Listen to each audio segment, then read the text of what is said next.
Boa noite. Boa noite. Decisões do Supremo significam vitória política de Dilma Rousseff. O Senado agora pode rejeitar decisão da Câmara para julgar impeachment.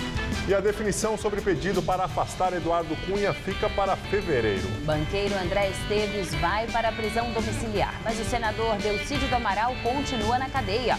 Justiça determina a volta do funcionamento do WhatsApp em todo o país. O Congresso aprova a proposta do governo para reduzir a meta do superávit primário.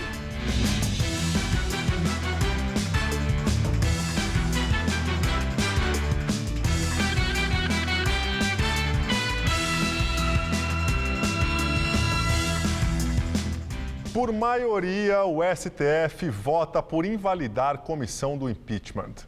Os ministros entenderam que não pode haver candidatura avulsa para o colegiado, somente indicações de líderes partidários ou blocos. Com isso, a chapa vencedora da oposição foi derrubada e uma nova eleição será feita.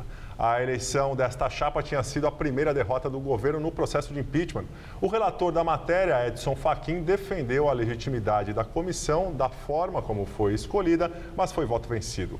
Para o ministro Dias Toffoli, a posição dos colegas é uma interferência do Supremo no Legislativo.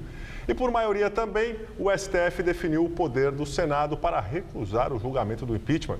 Com a decisão, a Câmara dos Deputados autoriza o processo, mas os senadores decidem se instauram o impeachment. Só depois de o Senado decidir, a presidente Dilma é afastada. O ministro Teori Zavascki, relator do processo da Operação Lava Jato no STF, concedeu prisão domiciliar ao banqueiro André Esteves. Detido no Rio de Janeiro desde o mês passado, Esteves é acusado de tentar obstruir as investigações do esquema de corrupção na Petrobras. Teori Zavascki manteve presos o senador Delcídio do Amaral, do PT, e o chefe de gabinete dele, Diogo Ferreira. Numa conversa gravada, Delcídio tentou impedir a delação premiada de Nestor Cerveró, ex-diretor da Petrobras, e propôs um plano para soltá-lo da cadeia e levá-lo ao exterior. O deputado Leonardo Pisciani, do Rio de Janeiro, aliado do Palácio do Planalto, foi reconduzido à liderança do PMDB na Câmara dos Deputados. Ele coletou 36 assinaturas de apoio na bancada composta de 69 parlamentares. Na semana passada, também por pequena maioria, ele foi substituído pelo deputado Leonardo Quintão, de Minas Gerais, do grupo PMDBista favorável ao impeachment da presidente Dilma Rousseff. Eu quero, nesse momento, comunicar ao plenário do Congresso Nacional que, por decisão da maioria da bancada do PMDB, retomo minhas funções de líder da bancada do PMDB na Câmara dos Deputados e com o compromisso de que a bancada do PMDB não mais adotará o expediente constrangedor da troca de listas. Nós, em fevereiro, legitimamente, pelo voto, sem constrangimento dos deputados, iremos eleger o líder para o ano de 2016. Muito obrigado pela atenção, presidente Jucá. O STF deixou para a volta do recesso em fevereiro a decisão sobre o pedido de afastamento de Eduardo Cunha da presidência da Câmara dos Deputados. A ação, movida pelo Procurador-Geral da República, Rodrigo Janot, chegou ao STF ontem à noite. Janot alega que Cunha usa o mandato para obstruir investigações e coagir pessoas. Segundo o STF, como o documento tem 190 páginas, não haveria tempo hábil para decidir ainda este ano. Hoje, Cunha se defendeu atacando. Afirmou que o pedido é uma cortina de fumaça e que Janot tenta tirar o foco do julgamento do rito de impeachment. O ex-governador de Minas Gerais, Eduardo Azeredo, do PSDB, disse que vai recorrer da sentença que o condenou no esquema de corrupção que ficou conhecido como Mensalão Tucano. Azeredo foi condenado a 20 anos e 10 meses de prisão por lavagem de dinheiro e desvio de dinheiro público. De acordo com o Ministério Público, foi montado um esquema entre o governo mineiro, as agências de propaganda de Marcos Valério e o Banco Rural para arrecadar dinheiro para a campanha de reeleição de Azeredo em 1998. O ex-governador é o primeiro político condenado no Mensalão Tucano e vai aguardar o recurso em liberdade. Outro dos 15 réus no processo, o Valfrido dos Mares Guia, era vice de Azeredo no primeiro mandato, mas escapou do julgamento ao completar 70 anos com a prescrição dos crimes. No governo Lula, Mares Guia foi ministro do Turismo e de Relações Institucionais. O candidato a vice na tentativa frustrada de reeleição de Azeredo, o ex-senador Clésio Andrade, ainda não foi julgado. Em nota, o PSDB disse que a decisão da Justiça pegou todos de surpresa e que o partido está confiante de que Eduardo Azeredo vai provar a inocência nas instâncias superiores. O Ministério Público Federal denuncia 12 pessoas por corrupção, evasão de divisas, lavagem de dinheiro e associação criminosa. Entre os acusados, há ex-diretores da Petrobras. Segundo a denúncia, a empresa holandesa SBM pagou 42 milhões de dólares em propinas entre 1997 e 2012. O objetivo da SBM era obter informações confidenciais e manter influência sobre dirigentes da Petrobras. Foram denunciados os ex-diretores da Petrobras, Jorge Luiz Zelada e Renato Duque, e o ex-gerente Pedro Barusco, todos já processados na Operação Lava Jato. Além deles, agentes de vendas da SBM no Brasil. Segundo as investigações, 300 mil dólares teriam sido repassados para a campanha de Dilma Rousseff à presidência da República em 2010. O dinheiro teria sido pedido por Renato Duque, ligado ao PT. Hoje, como parte dessas investigações, a Polícia Federal deflagrou a Operação Sangue Negro. Foram expedidos novos mandados de prisão contra Renato Duque e Jorge Zelada. Os dois já estão presos em Curitiba pela Operação Lava Jato. As buscas foram feitas nas casas dos investigados e numa empresa de prospecção de petróleo não identificada. A Polícia Federal deflagrou uma operação para investigar fraudes no Postales, fundo de pensão dos Correios. O esquema teria operado entre 2006 e 2011, com movimentação estimada em 180 milhões de reais. O principal investigado é Fabrício dos Sete Neves, um dos donos de 2 fundos de investimento com aplicações de mais de 370 milhões de reais do Postales. Neves é suspeito de fazer aplicações fraudulentas no exterior com recursos do Fundo de Pensão dos Correios. Segundo a polícia, ele está foragido e seu nome foi incluído na lista da Interpol. A fraude consistia na compra de títulos do mercado de capitais por uma corretora americana. Os títulos eram revendidos para empresas com sede em paraísos fiscais ligadas aos investigados. Em seguida, eram adquiridos pelo Postales com valores muito acima dos preços originais. O Brasil é o país onde a população carcerária mais cresceu nos últimos 20 anos. Hoje, o país é o 4º no ranking mundial com maior número de presos. São Paulo é o estado com mais. São 220 mil, de acordo com o Ministério da Justiça. Muitos presídios estão superlotados e cerca de 8 mil presos que poderiam ir para o semiaberto continuam no regime fechado. Não teve. O marido desta mulher foi preso e julgado em 2012 por roubo à mão armada. Cumpriu 1/6 da pena em julho de 2014 e então a família pediu à justiça o benefício do regime semiaberto, como previsto em lei. Mas o processo levou 1 ano e 4 tentativas para ser deferido pela vara criminal. Não teve nenhuma resposta. Foi quando eu pedi com o advogado particular em agosto e aí sim a gente teve uma resposta em setembro. E aí, outro problema. Mesmo com o direito e a liberação para cumprir o regime semiaberto, o preso está há 3 meses esperando para ser transferido. Enquanto isso, continua no regime fechado. Na verdade, não informam se tem vaga, se não tem, quando que vai ser liberado, se não vai. O que acaba realmente eles, na verdade, retirando esse direito de ir e vir dele. Por meio da Lei de Acesso à Informação, o Jornal da Gazeta obteve dados da Secretaria Estadual de Administração Penitenciária que mostram que 7.867 presos, que já têm parecer favorável na Justiça para progredirem ao regime semiaberto, continuam no fechado, esperando essa transferência. O motivo? Não há vagas. Então, isso é algo absolutamente ilegal, absolutamente absurdo. Existe uma opção política por parte do administrador em investir em estabelecimentos de regime fechado, porque são esses que ganham mais visibilidade, são esses que dão a impressão de que se está garantindo segurança pública, quando na verdade é o contrário. Há 2 propostas no Supremo Tribunal Federal que, se aprovadas, determinarão que o preso em regime semiaberto que não tiver vaga garantida ganhará o direito de progredir ao regime aberto. Mas enquanto isso não sai do papel, o defensor explica que a alternativa encontrada pela Defensoria Pública é pedir habeas corpus para que o preso ou seja transferido imediatamente ao semiaberto ou cumpra o restante da pena em regime aberto. Só que isso soluciona apenas casos particulares e não o problema como um todo. Acontece que esses habeas corpus individuais, em casos individuais concretos, eles não resolvem o problema do ponto de vista estrutural, porque simplesmente essa pessoa é passada na frente da fila, e essa fila de mais de 6 mil pessoas continua existindo e intacta. De acordo com a Secretaria Estadual da Administração Penitenciária, de abril de 2013 a maio de 2015, foram geradas 9.583 vagas no regime semiaberto e outras 1.228 vagas estão em execução.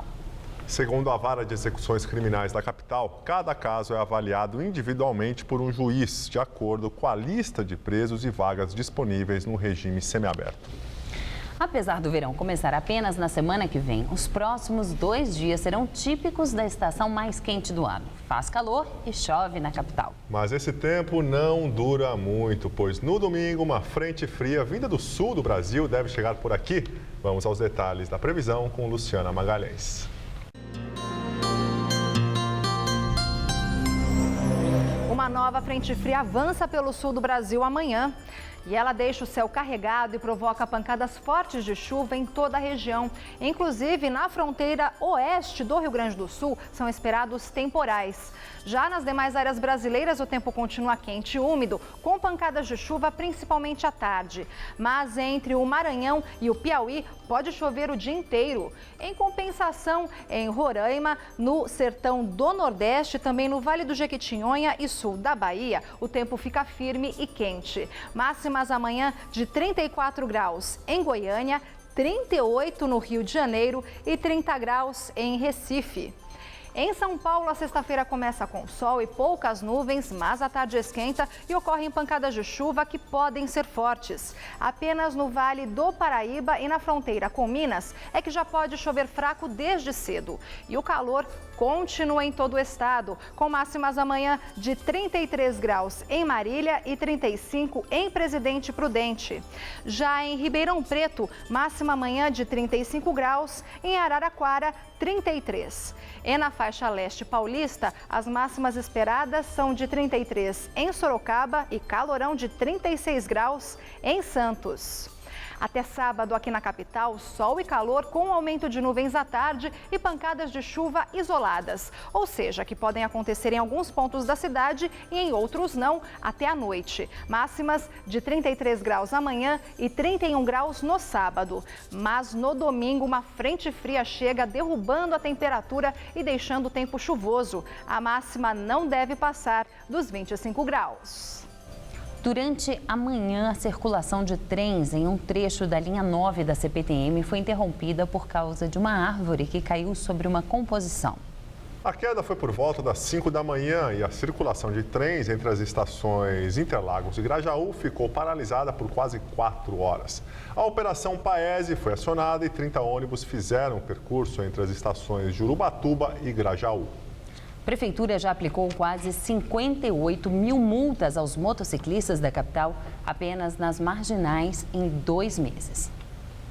Os radares móveis tipo pistola flagraram 57.600 motociclistas acima da velocidade permitida nas marginais Tietê e Pinheiros, apenas nos meses de setembro e outubro. Os radares pistola começaram a ser usados depois que a Prefeitura admitiu que os fixos não conseguiam flagrar as motos. Segundo a CET, o uso do equipamento começou depois que um levantamento constatou que nas 6 semanas após a redução das velocidades máximas nas marginais, mais de 80% dos acidentes registrados envolviam motos. Os radares móveis estão espalhados por 38 pontos da cidade. Só nas marginais são 10 aparelhos. Nesta época do ano, os voluntários do programa Escreve Cartas do Poupa Tempo são muito procurados para ajudar crianças que querem fazer pedidos para o Papai Noel. A postagem é feita de graça pelos Correios e ficam à disposição de pessoas que adotam as cartinhas e realizam o sonho de muitos pequenos. O Poupa Tempo em Santo Amaro, na zona sul da capital, recebe cerca de 10 mil pessoas por dia. São diversos serviços que podem ser resolvidos em um único lugar. Mas tem um cantinho especial que nem todos conhecem. Quem chega aqui é recebido por Dona Vanilde, que dedica um dia inteiro a fazer cartas para quem não sabe escrever. Um trabalho voluntário que Dona Vanilde faz há 6 anos. E são muitas as histórias. Eu escrevo muita carta para presídio. Eu escrevo a carta, envia, eles mandam a resposta, elas trazem aqui para eu ler, eu respondo e assim a gente vai. Com a chegada do Natal e as festas de fim de ano, não é que a procura pelo serviço aumenta? São as cartinhas para o Papai Noel. Simone veio ao Poupa Tempo para tirar o RG e não perdeu a oportunidade de alimentar um sonho da filha. Com a ajuda de Dona Vanilde, Mariana, de apenas 3 anos, pôde fazer sua primeira cartinha para o Papai Noel. Que boneca é que você quer? Qual boneca? Da princesa? Dá um beijinho na cartinha. Dá um beijinho aqui na cartinha, dá um beijinho. Aí é só fazer a postagem. Aquele gosto de escrever uma carta, alimentando realmente a magia do Natal, que muitos às vezes até esquecem na correria do dia a dia. Todos os atendentes, eles são voluntários. A gente tem cerca de 100 voluntários que se revezam de 2 em 2 horas. Todas as cartas são postadas com um custo assumido pelo Poupa Tempo. Solange também aproveitou que estava no Poupa Tempo e trouxe uma turma grande. A escrita faz parte, né? As crianças não têm o hábito de escrever. E escrever faz bem, né? Juliane, de 8 anos, logo foi justificando porque merece um bom presente. Eu sou estudiosa, que eu gosto de ajudar minha mãe no serviço de casa e que eu gosto dos meus amigos. Papai Noel vai dar o presente? Acredito que sim.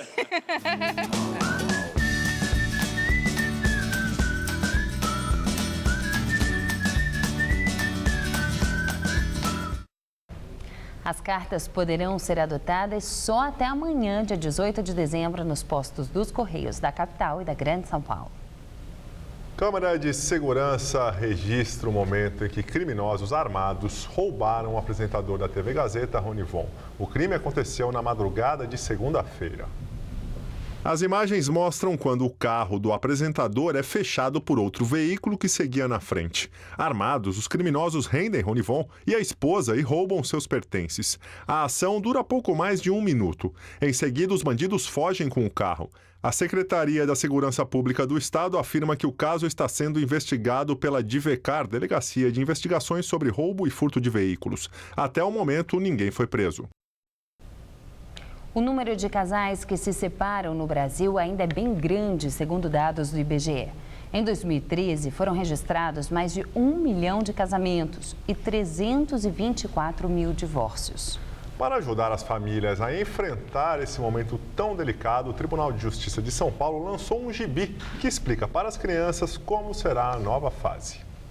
Meus pais não moram mais juntos. E agora? Ele simplesmente pegou as coisas dele e foi embora. A gente acaba se culpando, né? Porque a gente é criança, não entende bem o que está acontecendo. Mas a minha mãe sempre esteve do meu lado, meu pai agora também. E ela explicou. Culpa é um dos sentimentos mais frequentes entre os filhos de pais que anunciam o divórcio. Suzana, hoje com 26 anos, ainda tinha a responsabilidade de ser a filha mais velha. E na época eu tinha uns 12 anos, acho 11 mais ou menos, adolescente chato. Então, assim, foi super complicado. Assim como os pais de Suzana, milhares de casais se separam todos os anos. O pai prometeu que não ia me abandonar, que ia estar comigo sempre e ele cumpriu o papel dele, eu fico feliz por isso. No entanto, nem todas as famílias conseguem se entender como a de Cauê. Para isso, o Tribunal de Justiça de São Paulo distribui as cartilhas do divórcio para ajudar os pais e também os filhos adolescentes. Para as crianças, a situação é explicada em quadrinhos através da turminha do Enzo. Elas têm se identificado muito, elas têm sentido um senso de normalidade diante daquela situação. É a mãe de Enzo quem dá a notícia sobre a separação. O menino chora quando o pai deixa a casa, mas Enzo também fica triste quando lembra das brigas entre os pais. Mesma situação vivida na família de Pamela quando ela tinha 5 anos. Eles discutiam bastante, foi quando ele começou a beber, aí ele começou a se desentender e minha mãe não aceitou e quis a separação.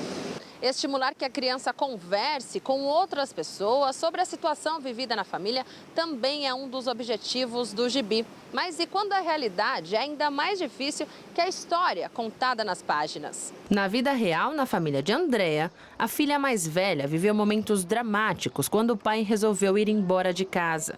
Não, ela ficou doente, ela quase que caiu em depressão. Eu tive que passar 4 meses com ela na psicóloga. Ligava para ele, conversava com ele, ele dizia que era chantagem emocional. Muitas crianças acabam sofrendo muito diante da separação dos pais, diante dos conflitos que elas observam e não encontram nenhum espaço seguro para expressar esses sentimentos e acabam somatizando doenças. Então, quando ela explicou que ele ia separar, mas que eu podia visitar ele, eu fiquei feliz. A separação não é o fim do mundo, não acaba com a família, não destrói a felicidade, é apenas um recomeço para uma vida diferente e que elas podem sim encontrar a sua felicidade a despeito da separação dos pais. E voltamos a falar sobre a decisão do STF no rito de impeachment. A análise é de Josias de Souza, direto de Brasília. No julgamento do rito processual do impeachment, o Supremo Tribunal Federal tomou 2 decisões muito festejadas e aguardadas pelo Palácio do Planalto. Essas decisões terão consequências práticas. A primeira delas é que a Câmara terá que refazer a eleição dos membros da comissão especial do impeachment. É bom para Dilma porque a atual comissão eleita é majoritariamente pró-impeachment. A segunda decisão do Supremo é ainda mais importante. Por maioria de votos, o Supremo consagrou o entendimento segundo o qual o Senado tem poderes para brecar um pedido de impeachment eventualmente aprovado pela Câmara. Por que essa decisão é muito importante? Ela é importante porque, a partir da abertura formal do processo de impeachment, a presidente da República tem que ser afastada do seu cargo por 180 dias, 6 meses. Com essa decisão do Supremo, Dilma passa a dispor de um anteparo adicional. Se ela perder na Câmara, ela tem ainda a possibilidade de ser salva pelo Senado, que pode simplesmente arquivar o processo antes de abrir formalmente o julgamento. Com isso, Dilma não precisaria deixar a cadeira de presidente, cedendo-a por 6 meses para Michel Temer. Uma das consequências dessa decisão é que cresce o poder de barganha do encrencado presidente do Senado, Renan Calheiros. Se não conseguir se livrar do PMDB da Câmara, Dilma cairá no colo do PMDB do Senado. A vantagem para a presidente é que esse PMDB do Senado é hoje muito mais dócil para o governo do que o PMDB da Câmara, envenenado por Eduardo Cunha. Boa noite. Agora à tarde, o Congresso Nacional aprovou o Orçamento da União de 2016 com uma meta fiscal de 24 bilhões de reais. Mais cedo, o Congresso também aprovou a Lei de Diretrizes Orçamentárias para o próximo ano, reduzindo a meta de superávit primário de 0,7% para 0,5% do PIB. Rejeitado todos os destaques, vamos votar a redação final. Em discussão, a redação final. Não haver quem queira discutir, encerrada a discussão. Em votação, a redação final na Câmara. Senhoras e senhores deputados que aprovam, permaneçam como estão. Aprovado. Em votação no Senado, as senhoras e senhores senadores que aprovam, permaneçam como se encontra. Aprovado. Aprovada a LDO. E o ministro Joaquim Levy se despede de membros do Conselho Monetário Nacional. De acordo com o jornal Folha de São Paulo, Joaquim Levy surpreendeu os membros da CVM que estavam presentes em uma reunião, dizendo que não estará no próximo encontro do Conselho, que acontecerá no final de janeiro. Ainda segundo a Folha, o tom da conversa do ministro foi de quem já teria oficializado a saída do governo. O jornal afirma que procurou o Ministério da Fazenda, que não teria confirmado nem desmentido a informação. A taxa de desemprego no Brasil teve queda em novembro em relação a outubro, mas na comparação com o mesmo período do ano passado, o número de desempregados aumentou. No mês passado, a taxa de desemprego ficou em 7,5%, segundo o IBGE, abaixo da desocupação registrada em outubro, que foi de 7,9%. E agora vamos ao comentário de economia com Denise Campos de Toledo. A queda do desemprego em novembro não deixa de ser uma boa notícia, já que a previsão era de alta, mas não significa uma recuperação do mercado de trabalho. Para começar, normalmente, de setembro a dezembro, o desemprego costuma cair. Neste ano, só houve recuo em novembro, e pouco. Em relação ao mesmo mês do ano passado, a taxa subiu quase 3 pontos. E essa taxa de 7,5% foi a pior para o mês desde 2008. Tem mais, não houve aumento do número de trabalhadores procurando colocação. Isso pode ser até em função da pouca pouca oferta de vagas, o que gera um certo desânimo na busca por emprego. Em dezembro, esse movimento, que ajuda a segurar a taxa de desemprego, deve ser ainda mais forte, porque muita gente deixa passar as festas de final de ano. Outro dado a ser observado é que a maior parte das vagas abertas foi para jovens. Podem ser apenas temporárias, o que é normal nesta época. E cresceu o número de trabalhadores sem registro, a informalidade está aumentando. Tudo isso em meio a uma queda forte de remuneração. O rendimento médio do trabalhador caiu 1,3% na comparação com o mês anterior e 8,8% sobre novembro de 2014. Como se vê, mesmo com o recuo do desemprego em novembro, as condições do mercado de trabalho continuam piorando e as previsões para 2016 ainda são ruins. No começo do ano, quando sazonalmente há uma queda de atividade e aumento das demissões, o desemprego deve avançar de novo. A expectativa é que a taxa possa chegar a 2 dígitos no próximo ano. Lembrando que a PNAD contínua, que tem uma abrangência maior em número de municípios, já registrou desemprego em 8,9% no terceiro trimestre. Essa taxa mensal divulgada hoje pelo IBGE vai parar de ser divulgada em fevereiro. A PNAD é que vai passar a valer mesmo. O pessimismo para o ano que vem também reflete muito a evolução dos indicadores de atividade. Hoje mesmo o IBGE divulgou uma queda de 5,8% do setor de serviços em outubro, a pior desde 2012. E a Confederação das Indústrias registrou em novembro a queda mais intensa de atividade em 5 anos. Os vários setores estão em desaceleração, o que deve provocar novos cortes de custos com mão de obra, demissões. Aliás, mesmo quando a economia volta a crescer, o desemprego é um dos últimos indicadores a mostrar reação. E não se conta, por enquanto, com uma retomada do crescimento da economia em 2016 e talvez nem em 2017. Em relação ao ministro Joaquim Levy, essa nota que nós conferimos há pouco, há uma boa possibilidade mesmo dele deixar o governo. Levy foi voto vencido nessa questão do ajuste das contas públicas previsto para o ano que vem, a redução da meta de 0,7% para 0,5%. Ele defendia 0,7% e disse que se houvesse uma queda, ele sairia do governo. Portanto, agora fica essa expectativa e uma grande preocupação, porque provavelmente se Levy sair, a troca não vai ser 6 por meia dúzia. Pode haver a possibilidade de uma guinada do governo à esquerda com todo o populismo que nós vimos no que deu neste ano na crise econômica. Eu volto na segunda, até lá. Os funcionários do Palácio dos Bandeirantes, juntamente com os filhos, fizeram um mutirão para combater possíveis focos do Aedes aegypti. O começo da estação de chuvas tem levado o governo e a prefeitura a adotarem medidas de prevenção contra a dengue. Só neste ano, 589 mil casos da doença foram confirmados no estado de São Paulo. A repórter que se cuide. A Isabel assumiu o microfone e já chega intimando o funcionário. Tem uma coisa muito importante que eu observei. Olha esse vasinho aqui, com água parada. O dono do vaso confessa e leva uma bronca. A gente precisa tirar esse daqui do país, é você mesmo.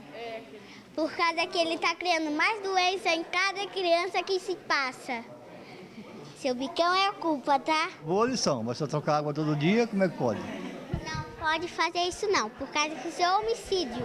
Os pequenos que dão lição de cidadania são filhos de funcionários do Palácio do Governo do Estado de São Paulo. Hoje foi dia de fiscalizar como anda a prevenção ao mosquito da dengue e eles aprenderam direitinho. Se deixar a garrafa de água para cima, tem que tampar ela e deixar de cabeça para baixo para o mosquito da dengue não pegar. O Palácio dos Bandeirantes é a residência oficial do governador Geraldo Alckmin, mas aqui também funcionam 4 secretarias de Estado. Trabalha muita gente, são 1.200 funcionários. E a ideia é que eles se tornem multiplicadores dessa lição. O objetivo é que as crianças, com o trabalho que eles fizeram sobre a dengue e sobre o mosquito Aedes aegypti, eles possam transmitir essas informações para todos os funcionários e que os funcionários divulguem também nas suas casas, na sociedade em geral. A dengue e a possível chegada do vírus Zika com força ao estado de São Paulo preocupam as autoridades. Evitar que isso aconteça pode parecer difícil, mas Isabel, a nossa repórter mirim, sabe que não. Nos desenhos são tudo simples, resolve e pronto. Mas na vida real, tudo é muito complicado para os adultos, para as crianças não. Porque as crianças não têm medo de nada, não têm medo de mais nada nesse mundo. Esse mundo aqui, ó, por causa desse daqui, ó, gigante, a gente não tem mais medo de nada. Na entrevista do dia com Maria Lídia Flandoli, o impacto da decisão do STF sobre o rito do processo de impeachment. Para falar do significado da ação do Supremo em questão de gestão do Legislativo, eu entrevisto Roberto Romano, professor de Ética e Filosofia Política da Unicamp. Boa noite, professor.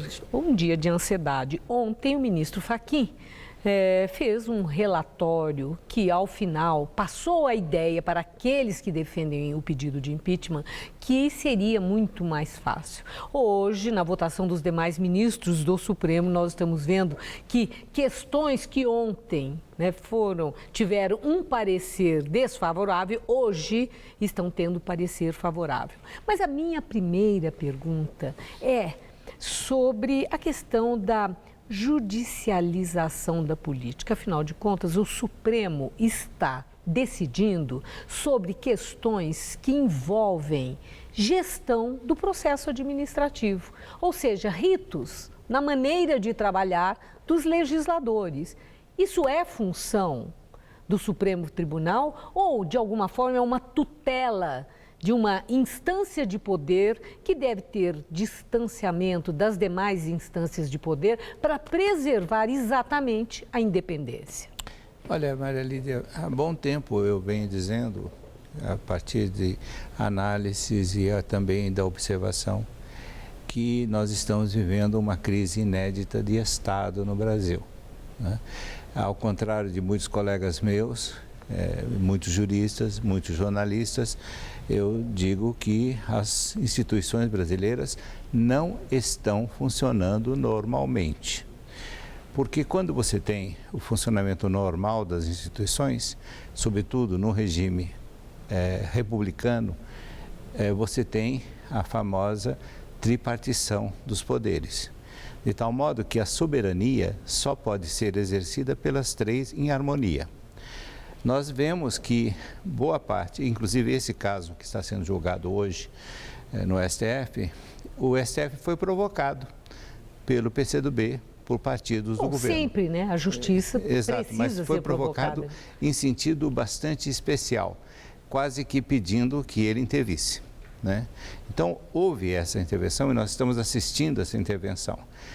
Ao contrário do voto do ministro Fachin, que me surpreendeu muito positivamente ontem, que justamente definia de uma maneira absolutamente perfeita em termos filosóficos, em termos lógicos, a diferença entre o funcionamento da justiça e o funcionamento da justiça política. Então, essa diferença está sendo recusada nesse momento. Bom, foi interessante o senhor falar desse aspecto político da justiça.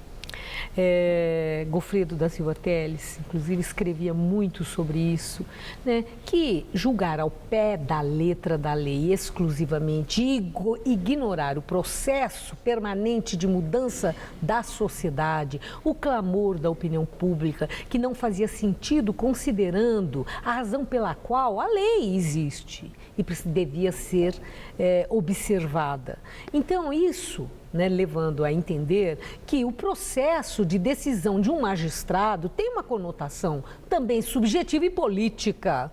Ele não lê apenas lá o beabá e vota naquilo exclusivamente. Esse voto frio é algo que pode existir, mas é distante da vida da sociedade. Então, isso que está acontecendo está muito próximo à vida da sociedade. Nós estamos vendo, o senhor está nos falando agora, um processo jurídico, político, político-jurídico, é isso? Exatamente. Sempre se diz, em tom de blague aqui no Brasil, que o STF é um tribunal essencialmente político. Às vezes é bom, às vezes é péssimo para a população. Então, nessa linha, o que nós estamos assistindo agora é uma tentativa do STF de abrir uma via para solucionar a crise política do Estado brasileiro. No entanto, eu temo que nesse momento ele esteja entregando para a presidente Dilma Rousseff um doce envenenado, porque colocar a presidente da República na tutela de Renan Calheiros é muito ruim para a instituição e para a própria presidente. Agora, professor, o fato do Supremo ter acatado a ação teve entrada no tribunal, na Corte Maior, para decidir sobre esse rito do processo de impeachment, esvazia a tese daqueles que entendem que pedido de impeachment, nesse momento, não o pedido, o instituto do pedido de impeachment, eu estou falando esse pedido de impeachment é golpe. Se o Supremo sai da sua comodidade e se dispõe a julgar e definir um rito, ele está colando nesse pedido de impeachment a chancela democrática e legal? Exatamente. Esse é um ponto que você pegou bem, tem escapado a boa parte dos analistas, né? No momento em que o STF aceita, né, ele, de certo modo, está se intrometendo, perdoe a expressão, em assuntos do legislativo, mas, por outro lado, ele está reconhecendo a legitimidade do processo. Então, esse é um ponto... A legitimidade e legalidade. Legalidade, né? Exatamente. Legalidade. Aliás, volto ao voto do ministro Fachin ontem, é absolutamente exemplar, né? Ele foi cirúrgico na sua exposição, né? Agora, veja, quando você tem uma crise tão grande dessa, de Estado e de sociedade, as pessoas perdem um pouco os parâmetros, né? Eu sinto muito, mas eu ouvi de colegas meus intelectuais ontem, né, reunidos na Faculdade de Direito, apreciações absolutamente impossíveis de serem aceitas. Como, por exemplo, uma outra pessoa que você conhece bem e que eu respeito muito, o professor Dalmo Dallari, dizendo que o Dr. Hélio Bicudo não tem conhecimento jurídico e não tem legitimidade para esse tipo de proposta. Ora, todos os que conhecem a história da ditadura no Brasil sabem o significado do Dr. Hélio Bicudo, né? Então, nesse momento, eu acho que é preciso voltar ao bom senso, ao respeito cidadão, para que nós não caiamos numa crise ainda maior. É interessante a divergência, o convívio com os contrários, prática que a democracia, né, nos obriga e com isso mesmo nos favorece um amadurecimento para o convívio social no plano das ideias, das divergências. Entretanto, entra o aspecto emocional de fundo político que todos devemos também estar atentos, tanto quanto concordamos ou quando discordamos, né? Maria Lídia, você viu pelo tom da minha resposta o quão emocionado eu estou, porque eu jamais imaginei que nós chegaríamos a essa crise tão dura de desrespeito mútuo que nós estamos vivendo. Obrigada, professor. Uma boa noite. Boa noite. Gabriel. O Campos Elíseos, no centro de São Paulo, é um bairro dividido entre duas realidades. Na região fica a Cracolândia. Mas o bairro também possui inúmeras opções culturais e tem em cartaz até espetáculos luxuosos. Nossa equipe mostra como quem passa e vive por lá encara essa situação.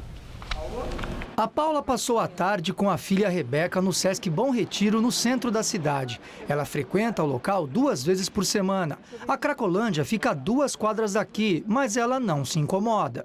Nunca me aproximei. O caminho que eu faço não atrapalha onde eles ficam.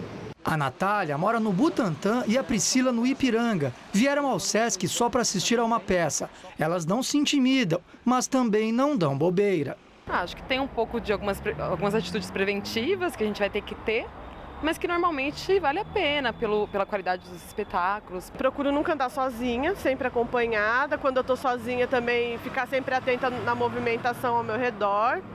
Não andar com o celular muito na mão, não andar com coisas caras. Anoitece e ali do lado, a tradicional Sala São Paulo recebe um concerto da OSESP, a Orquestra Sinfônica do Estado. Uma viatura da Guarda Civil Metropolitana fica de plantão na porta. A maioria do público vem de táxi, chega a formar fila de veículos. Intimida, isso é inevitável, intimida sim. Descer de táxi bem próximo e correr para dentro, né? O Afrânio é de Fortaleza e não desistiu do espetáculo, mesmo sabendo da má fama do entorno. Inclusive eu fui abordado ali no táxi já, né, por um pedinte, né? A gente tem um certo receio, mas tem que enfrentar. Já a Cecília, espectadora de carteirinha, não se sente insegura. Eu, para falar a verdade, não tenho medo, porque eu venho tanto aqui, a gente vem com tanta frequência que eu venho muitas vezes de táxi, às vezes de automóvel mesmo, e venho numa boa. O bairro de Campos Elíseos é um dos mais antigos de São Paulo. No passado, abrigou vários casarões dos Barões do Café e até a antiga sede do governo do estado. Hoje em dia, esses quarteirões que despertam medo em muita gente quando cai a noite, à luz do dia, ainda guardam lembranças de um passado de riqueza e de prosperidade. Antigos palacetes ainda são vistos pelas redondezas, mas com o crescimento da cidade, o local foi perdendo moradores e passou a ser frequentado por moradores de rua e usuários de drogas. Em maio deste ano foi inaugurado o Teatro Porto Seguro e justamente apostando na revitalização do bairro. A casa tem estacionamento privado, mas muita gente não se importa em deixar o carro na rua, mesmo com espetáculos terminando por volta das 11 horas da noite. Se sente seguro mesmo assim? Aqui na região, sim. Aqui eu estou tranquilo. Bate aquele medo? Não, eu acho que não, porque é um patrimônio, tem seguro e não tem problema. O problema é mais em relação à tua segurança pessoal, né? Chefes de Estado e de governo da União Europeia discutem formas de melhorar a segurança do bloco sem alterar o Tratado de Livre Circulação. Na última reunião do Conselho Europeu deste ano, que vai até amanhã, os líderes dos 28 países da União Europeia estudam o pacote que inclui a criação de uma nova guarda costeira e de fronteiras para substituir a atual Frontex com maiores poderes. Reportagem do jornal alemão Bild cita dados da Comissão Europeia e informa que o número de imigrantes que chegam à Grécia diminuiu muito desde o começo do mês. Em setembro e outubro eram quase 7 mil por dia. Desde segunda-feira, o fluxo diário está abaixo de 2.000 pessoas. Além da crise migratória, estão na pauta a luta contra o terrorismo e o referendo sobre a saída do Reino Unido da União Europeia. E agora vamos ao comentário de política internacional com João Batista Natali. O assunto de hoje são os arsenais nababesco em poder do Estado Islâmico. Os Estados Unidos redigiram um projeto de resolução no Conselho de Segurança da ONU para que a comunidade internacional sufoque o financiamento do grupo terrorista. Ainda hoje de manhã, o presidente russo Vladimir Putin afirmou que apoiará a iniciativa americana. Mas isso não é suficiente. Há alguns dias, a Anistia Internacional publicou um relatório assustador. A entidade humanitária, com sede em Londres, afirma que o Estado Islâmico está armado até os dentes. Os terroristas estão capturando há 3 anos armas que encontram nos territórios que conseguiram controlar, na Síria e no Iraque. Os terroristas também usaram boa parte dos 400 milhões de dólares que roubaram dos cofres do Banco de Mossul. É a segunda maior cidade do Iraque que eles capturaram em junho do ano passado. Com esse dinheiro, compraram mais armas de oficiais corruptos do exército iraquiano, isso quando não são os próprios oficiais do exército que desertam e aderem ao terrorismo com armas e tudo. São fuzis russos AK-47 ou fuzis americanos M16, mas são também mísseis teleguiados para a destruição de blindados e também tanques e veículos de transporte. A Anistia Internacional diz que com isso tudo os terroristas ficam felizes como se fossem crianças dentro de uma loja de pirulitos. Toda essa parafernália foi fabricada em 34 países. Não sabemos se é o caso do Brasil, que há 40 anos vendeu armas para o Iraque durante a guerra daquele país com o Irã. A Anistia faz um apelo para que nenhum fabricante entregue armas para a Síria e que as potências ocidentais fiscalizem melhor os 500 milhões de dólares em armas que os Estados Unidos venderam nos últimos 4 anos ao Iraque. A moral dessa história é muito triste. Bem armado, o Estado Islâmico fica mais à vontade para praticar o genocídio e para cometer as piores barbaridades no campo dos direitos humanos. É assim que o mundo gira. Boa noite. A seguir, presidente russo Vladimir Putin volta a ameaçar a Turquia. E o aniversário do Papa. Francisco faz 79 anos e ganha bolo de aniversário. Sampaio. A Prefeitura ampliou a rede de creches e acolheu mais 56 mil crianças. Fez 26 novas escolas infantis, está investindo na modernização dos céus e na criação de mais 8 unidades. E ainda criou a Unicel em 31 céus. É faculdade de qualidade e de graça, com diploma das melhores universidades do Brasil. Participe desse esforço. Educação é uma tarefa de todos. Prefeitura de São Paulo, mais perto de você. Qual Casper você é? Eu sou jornalismo. Eu sou relações públicas. Eu sou publicidade e propaganda. Eu sou rádio, TV e internet. A minha Casper é comunicação. Aqui tem teoria, prática, oportunidades de estágio e a melhor localização. Essa é a minha Casper.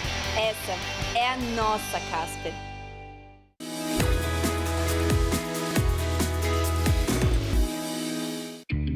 A fábrica onde João Paulo trabalha fechou um novo contrato de exportação.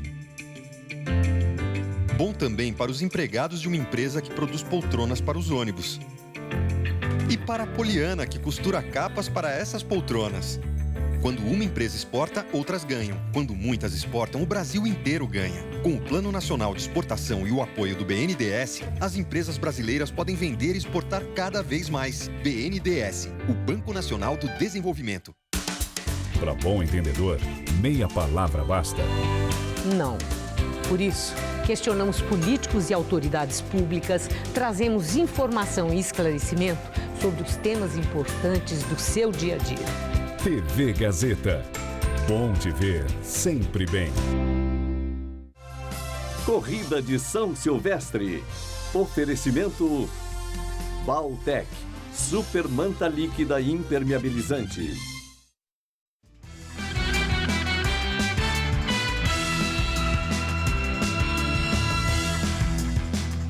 E agora as notícias do esporte com Gabriel Cruz e Celso Cardoso. A corrida de São Silvestre sempre é marcada pela alegria dos participantes no último dia do ano. Mas desculpa, Gabriel, segue. Posso? Pode, claro. Sempre. Mas a capacidade de superação também está presente. Agora é a sua vez, Celso. Isso que é vontade de falar da São Silvestre. Bom, mas correr os 15 quilômetros da São Silvestre é um desafio não só para os atletas de elite, mas principalmente para aqueles que escolheram a corrida como uma opção de vida mais saudável. Um dos milhares de exemplos entre os participantes é o de Filomena Prada. Ela trocou um vício de mais de 40 anos pelas corridas de rua e neste ano vai mais uma vez realizar o sonho de participar da São Silvestre. Uma vida dedicada ao vício. Filomena Prada revela detalhes impressionantes dos males do cigarro. Eu tive câncer de mama em 1997. Eu fiz remoção total de mama. Eu saí do centro cirúrgico, eu fui para o quarto, eu desci do hospital, eu e o meu negocinho de soro e fui fumar. Foram 42 anos como uma escrava do cigarro. Hoje a Filomena tem um estilo de vida completamente diferente. Hoje, o que é incorporado ao estilo Filomena de viver? A corrida. Eu nunca fui uma pessoa triste, mas eu acho que hoje eu sou mais feliz. A corrida apareceu para mudar a sua vida e levou a Filó para um vício, entre aspas, do bem, a corrida de São Silvestre. A emoção de chegar na Avenida Paulista, né, que é a paixão, a segunda paixão do paulistano, né? Uhum. Minha também. Não tem... Você emocionou quando cruzou? Muito. Que esta história inspire dezenas, talvez centenas de pessoas. Essa é a prova que São Silvestre também rima com saúde e bem-estar. Agora o futebol. O Mundial de Clubes da FIFA, o Barcelona é finalista do torneio disputado no Japão. Sem muitas dificuldades, o time catalão derrotou o Guangzhou Evergrande da China e domingo enfrenta o River Plate na final da Copa do Mundo de Clubes da FIFA. Com Messi fora e Neymar no banco de reservas, Luis Soares chamou a responsabilidade e roubou a cena na vitória do Barcelona sobre o Guangzhou Evergrande, equipe comandada por Luiz Felipe Scolari.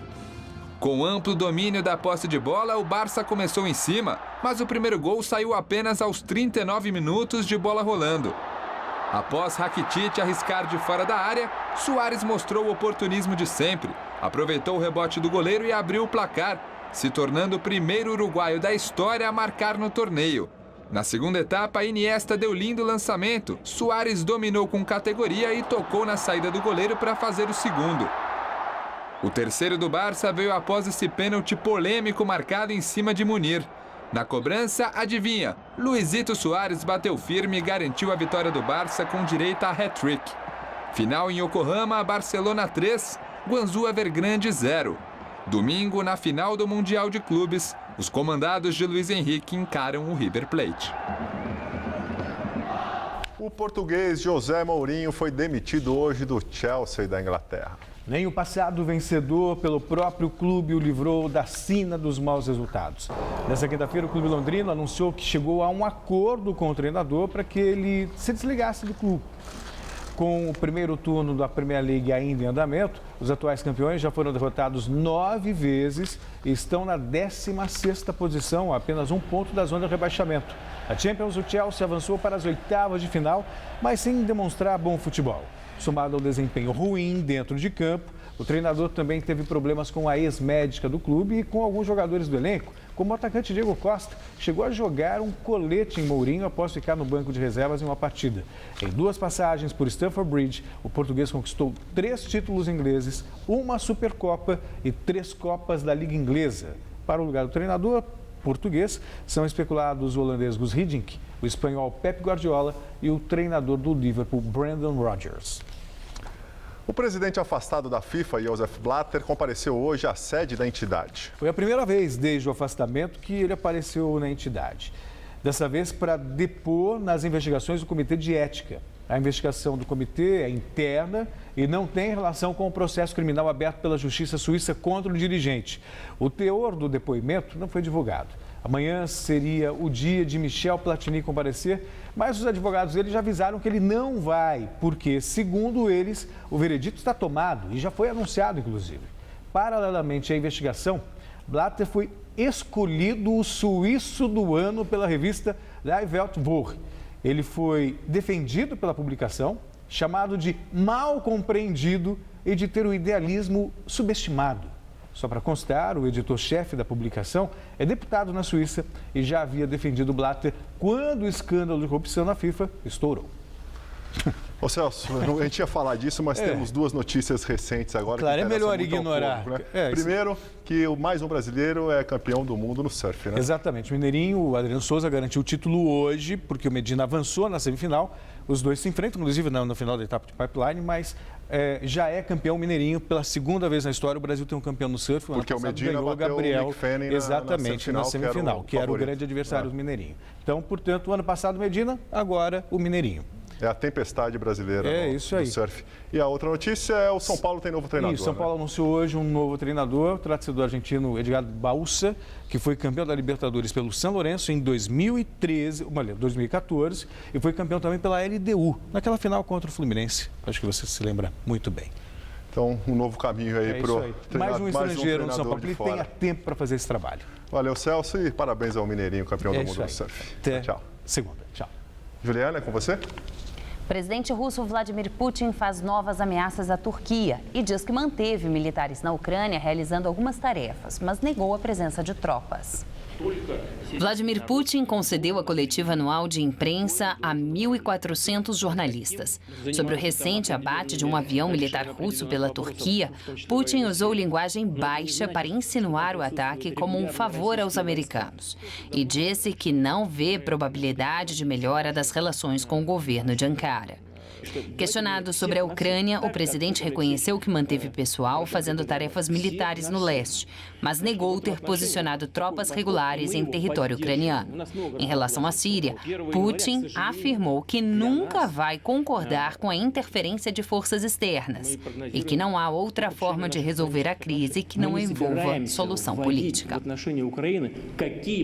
Papa Francisco faz 79 anos e ganha bolo de aniversário no Vaticano.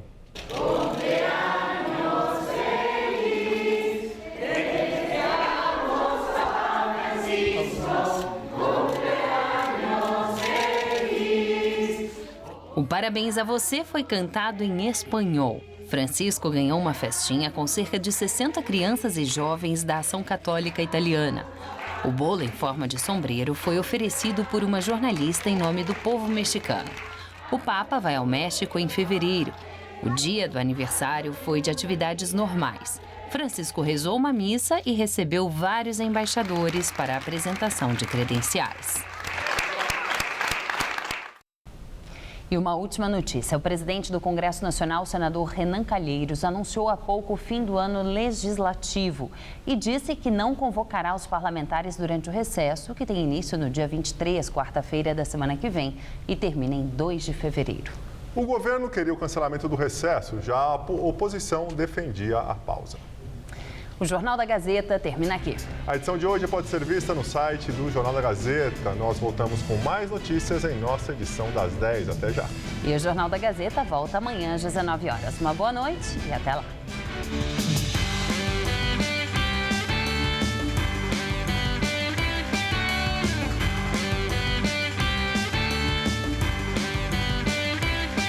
Hoje, 10h30 da noite, o Todo Seu recebe a cantora Adriana Sanches.